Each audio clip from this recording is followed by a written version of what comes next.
ಆತ್ಮೀಯ ಬಂಧುಗಳೇ, ಶ್ರೀಮದ್ ಭಗವದ್ಗೀತೆ ತತ್ವ ವಿವೇಚನಿ ಟೀಕಾ ಅಧ್ಯಾಯ 4 ಜ್ಞಾನ ಕರ್ಮ ಸನ್ಯಾಸ ಯೋಗ. ಇದರಿಂದ ನಾವು 11ನೇ ಶ್ಲೋಕವನ್ನ ತಿಳ್ಕೊಳ್ತಾ ಇದ್ವಿ.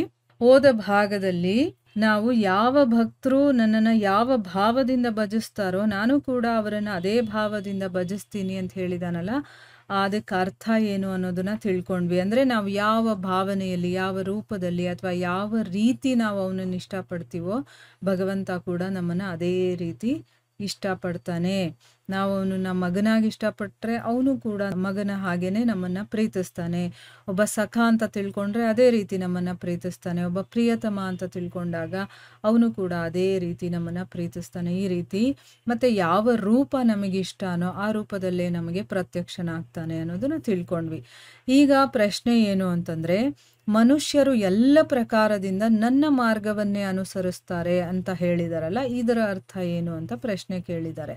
ಈಗ ಉತ್ತರ ಏನು ಅಂತಂದರೆ, ಭಗವಂತ ಹೇಳ್ತಾನೆ, ಜನರು ನನ್ನನ್ನು ಅನುಸರಣೆ ಮಾಡ್ತಾರೆ, ಅದಕ್ಕೋಸ್ಕರ ನಾನು ಈ ಪ್ರಕಾರದಿಂದ ಪ್ರೀತಿ ಮತ್ತು ಸೌಹಾರ್ದತೆಯ ವರ್ತನೆಯನ್ನು ಮಾಡಿದ್ರೆ ಬೇರೆ ಜನರು ಕೂಡ ನನ್ನನ್ನು ಅನುಕರಣೆ ಮಾಡಿ ಇಂಥದ್ದೇ ನಿಸ್ವಾರ್ಥ ಭಾವದಿಂದ ಒಬ್ಬರು ಇನ್ನೊಬ್ಬರ ಜೊತೆ ಯಥಾಯೋಗ್ಯ ಪ್ರೇಮ ಮತ್ತು ಸೌಹಾರ್ದತೆಯ ವರ್ತನೆ ಮಾಡ್ತಾರೆ ಅಂತ ತಿಳಿಸ್ತಾ ಇದ್ದಾನೆ.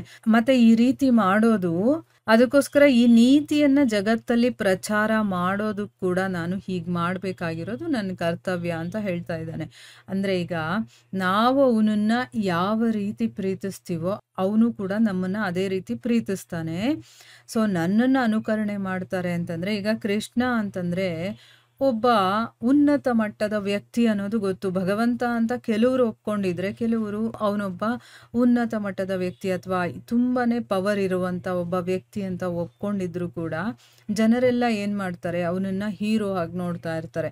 ಅಂದರೆ ಅವನು ಏನು ಮಾಡ್ತಾನೆ, ಹೇಗೆ ಮಾಡ್ತಾನೆ, ಅದನ್ನೆಲ್ಲ ಇವರೆಲ್ಲ ಅನುಕರಣೆ ಮಾಡ್ತಾರಲ್ವ. ಇವಾಗ ನಾವು ಎಕ್ಸಾಂಪಲ್ಗೆ ಒಬ್ಬ ಫಿಲಮ್ ಆ್ಯಕ್ಟ್ರನ್ನ ಹೀರೋ ಅಂತ ತಗೊಂಡಾಗ ಅವನನ್ನೇ ಅವರು ಫಾಲೋ ಮಾಡ್ತಾ ಇರ್ತಾರೆ. ಅವನನ್ನು ಇಷ್ಟಪಡೋರೆಲ್ಲರೂ ಕೂಡ ಅವನು ಹೇಗೆ ಮಾಡ್ತಾನೆ, ಹೇಗೆ ಡ್ರೆಸ್ ಮಾಡ್ಕೊಳ್ತಾನೆ, ಏನು ತಿಂತಾನೆ, ಅದನ್ನೆಲ್ಲ ನೋಡಿ ಇವರು ಅದನ್ನು ಅನುಕರಣೆ ಮಾಡ್ತಾರೆ. ಆಯಿತಾ. ಅವನೇನಾದರೂ ಕೆಟ್ಟ ದಾರಿ ಹಿಡಿದ್ರೆ ಅವರು ಕೂಡ ಕೆಟ್ಟ ದಾರಿ ಹಿಡಿತಾರೆ. ಅದಕ್ಕೋಸ್ಕರ ಇಲ್ಲಿ ಭಗವಂತ ಹೇಳ್ತಾ ಇದ್ದಾನೆ, ಜನರು ನನ್ನನ್ನು ಅನುಸರಣೆ ಮಾಡ್ತಾ ಇರ್ತಾರೆ, ಅದಕ್ಕೋಸ್ಕರ ನಾನು ಬೇರೆಯವರನ್ನು ಪ್ರೀತಿಸಿದಾಗ, ನಾನು ಸರಿಯಾದ ರೀತಿಯಲ್ಲಿ ನಡ್ಕೊಂಡಾಗ ನನ್ನನ್ನು ಯಾರು ಅನುಕರಣೆ ಮಾಡ್ತಾ ಇರ್ತಾರೋ ಅವರು ಅದನ್ನೇ ಅನುಕರಣೆ ಮಾಡ್ತಾರೆ. ಅದಕ್ಕೆ ನಾನು ಬೇರೆಯವರ ಜೊತೆ ನಿಸ್ವಾರ್ಥವಾಗಿ ನಡ್ಕೊಂಡಾಗ ಅವರು ಕೂಡ ಬೇರೆಯವರ ಜೊತೆ ನಿಸ್ವಾರ್ಥವಾಗಿ ನಡ್ಕೊಳ್ತಾರೆ. ಆಮೇಲೆ ನಾನು ಯಾರನ್ನಾದರೂ ಪ್ರೀತಿಸಿದಾಗ ಅಥವಾ ಅವ್ರ ಜೊತೆ ಚೆನ್ನಾಗಿ ಒಳ್ಳೆ ರೀತಿಯಲ್ಲಿ ನಡ್ಕೊಂಡಾಗ ಅವರು ಕೂಡ ಬೇರೆಯವರನ್ನು ಪ್ರೀತಿಸ್ತಾರೆ, ಅವರು ಇನ್ನೊಬ್ಬರ ಜೊತೆ ಒಳ್ಳೆ ರೀತಿಯಲ್ಲಿ ವರ್ತನೆ ಮಾಡ್ತಾರೆ. ಈ ರೀತಿ ನಾನು ಇಂಥ ಒಂದು ನೀತಿಯನ್ನು ಜಗತ್ತಲ್ಲಿ ಪ್ರಚಾರ ಮಾಡೋದು ಕೂಡ ನನ್ನ ಕರ್ತವ್ಯ ಆಗಿರೋದ್ರಿಂದ ನಾನು ಮೊದಲು ಅದನ್ನು ಅನುಸರಣೆ ಮಾಡಿದ್ರೆ, ನಾನು ಆ ರೀತಿ ನಡ್ಕೊಂಡಾಗ ನನ್ನನ್ನು ಯಾರು ಫಾಲೋ ಮಾಡ್ತಾ ಇರ್ತಾರೋ ಅವರು ಕೂಡ ಅದನ್ನು ಅನುಕರಣೆ ಮಾಡ್ತಾರಲ್ವಾ.